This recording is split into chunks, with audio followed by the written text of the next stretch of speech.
Welcome to Tentative Title with Tim. This is a podcast about creativity, about process, about filmmaking, and about screenwriting. Welcome everybody back to the podcast. Once again, I hope everybody out there is doing well, no matter where you are in the world. Here in the United States, today we are celebrating Labor Day. And if you don't know, it's a day in which, we celebrate the working man, working woman, to appreciate the contributions that they have made to the United States, to society. Just a day in which to, say thank you and to just appreciate all the hard work that goes into making a society run, and all the contributions that have, been given along the way. But I wanted to celebrate the crew in film and television. Now, it can be anything from a small collection of people, like 2 to 25 people, or it could be thousands upon thousands of people who are on set trying to make the day, and all the hard work that goes into that. They're working long hours. They're usually tired, not a lot of sleep, and, working for months upon months on end just to provide the director the vision that they need to make their film. And they are essentially the unsung heroes of filmmaking. I mean, sure, you have your DP, you have your director, you have your writer, you have the actors. Those are also important figures that need to be on set in order to make a film or a television show, to steer it where it needs to go, to make it into what you end up seeing once it ends up on Netflix or once it ends up, in a movie theater. Those are essential roles as well. We call them above the line. But when it comes to crew, that's all below the line. That's just I don't want to say it's grunt work, but it's they are doing all the heavy lifting to get what you see on screen. And so I really wanted to kind of put my appreciation out there for anybody who's a crew member on television or on film. I've been in that role plenty of times. I know the long hours. I know how tired it can get. I know how, sometimes you're just I could be sitting behind a desk, but I'd rather be here. I'd rather be watching actors put in great performances, or I'd rather be, here being part of a bigger team to be able to make sure that this film actually gets made. It's sometimes there's no greater place to be than on set. So with that, I also wanted to talk about the fact that since a schedule for a film can vary depending on the budget, and that also depends, in the size of crew that you have also depends on the budget. And so sometimes, even with the best of circumstances, you would, because of the money, sometimes you have to fit a lot into a single day. And so a 16-hour day may turn into an 18-hour day or 20-hour day. And not to say that that's right, but that's what what has happened on I'm sure a lot of films. I've heard a lot from other colleagues who have talked about the fact that they were on set and it was long hours, and then the turnaround was really short and they had to be back on set, and how it just that's just the way that they were running that production, because they had a certain deadline that they had to meet, and based on how their schedule was going, that's the only way that they could pull it off.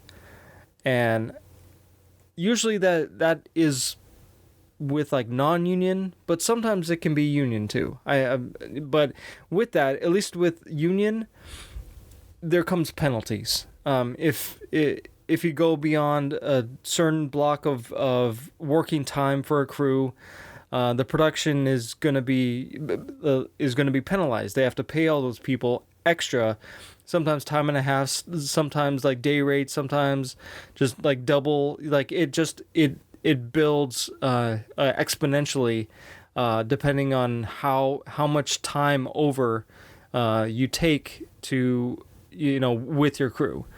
And that makes a lot of sense. That protection can, like if a crew is willing to go to kind of put in that extra time, knowing that they're going to get paid a lot of money for that extra time, it's a great way to kind of like, I guess, say we're sorry, like for the production to say, hey, we're sorry that we're running behind, or that something went wrong, so we know that you guys are working hard, so we want to make sure that you get some extra money for this inconvenience, which is great. But so when it comes to the crew, they're putting in long hours. They're usually tired. They're doing a lot of stuff. And so we have these unions who are able to kind of be there to protect them, but it hasn't always, like, I don't think it's worked as efficiently or as well as maybe it as well as the guilds may have wanted it to be, or the way that the unions might have wanted it to be. In the last like couple years, there have been stories coming out of just crew members who were driving home and they got into a car accident and died because of the fact that like they were so exhausted from the grueling schedule that their production was under, and they weren't getting enough sleep, or the turnaround was very quick, and so they didn't have enough time to like really rest up and be fresh when they got back onto set. And that I mean, we're hearing more about it in the United States because of the fact that like that's just the way the productions are run. But when it comes to what they call like French hours, which from what I understand, it's basically like an 8-hour day, and then you have the rest of the day to do whatever you want, and then you come back and you do another 8 hours.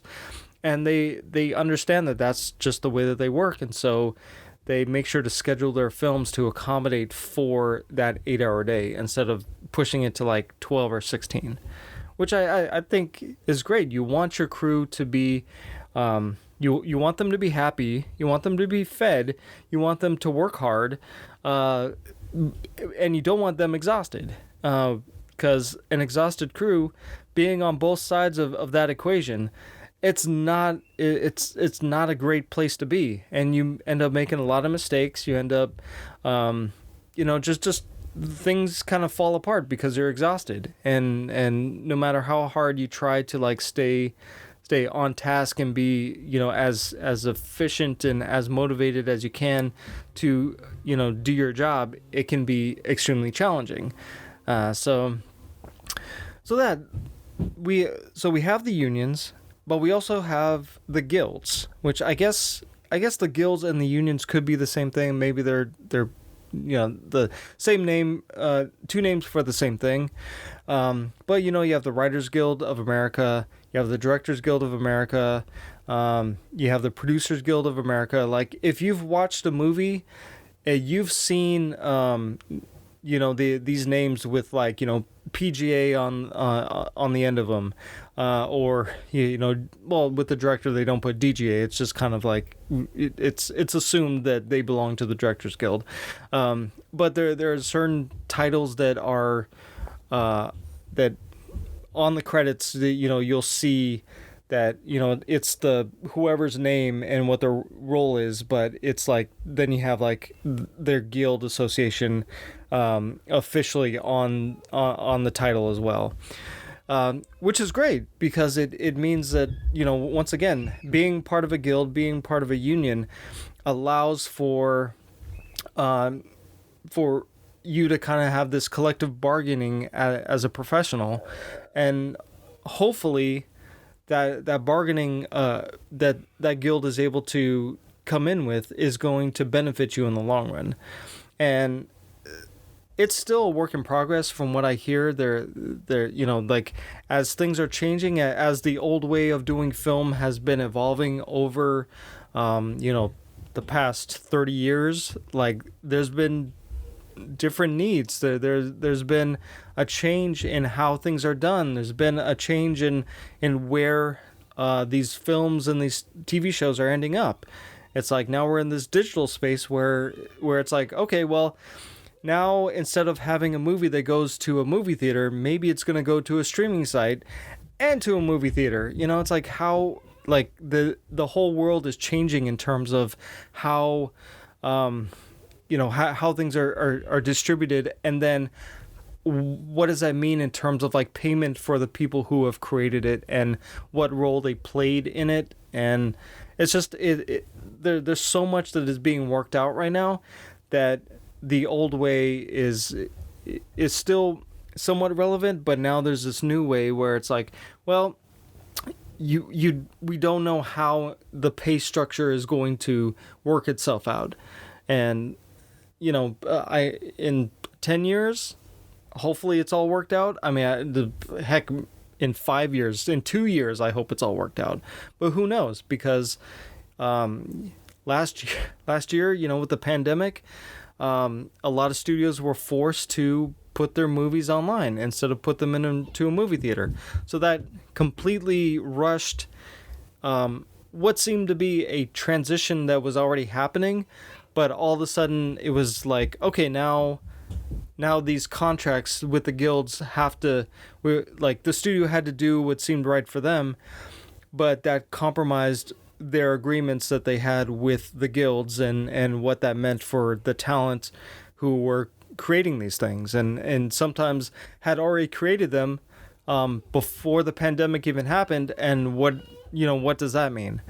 So with that being said, I really hope that this slowdown in production allowed everybody to just kind of stop and look at the way in which we schedule production for film, how we go about treating crew members who, like I said before, put in a lot of work, put in a lot of time, and just are devoted completely to the production that they're on.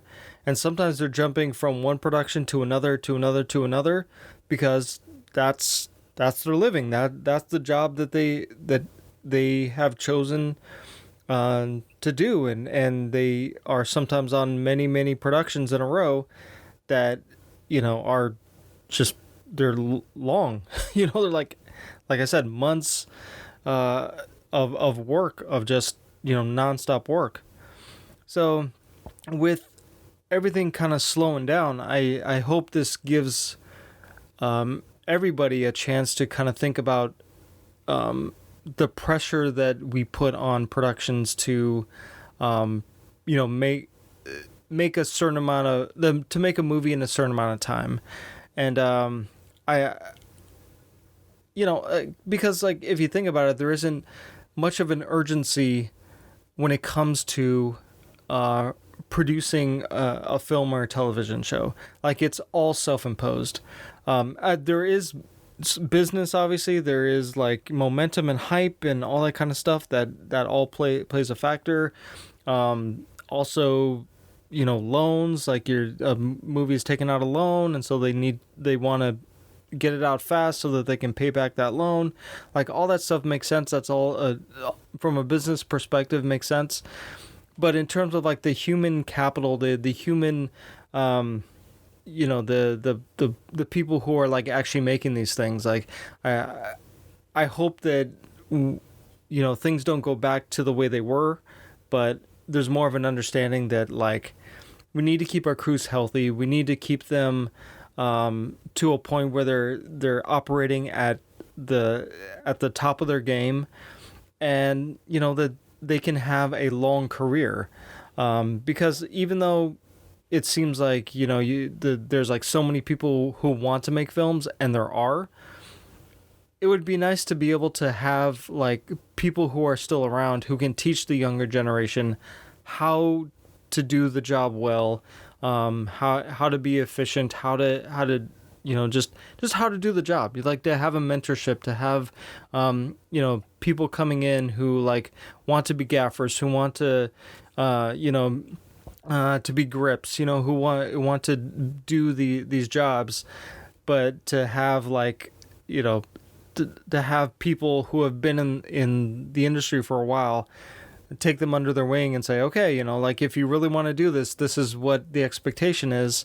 And also teaching those people how, like those young people coming into the industry, how to be smart and sensible and healthy while they're on set, so that they don't burn themselves out.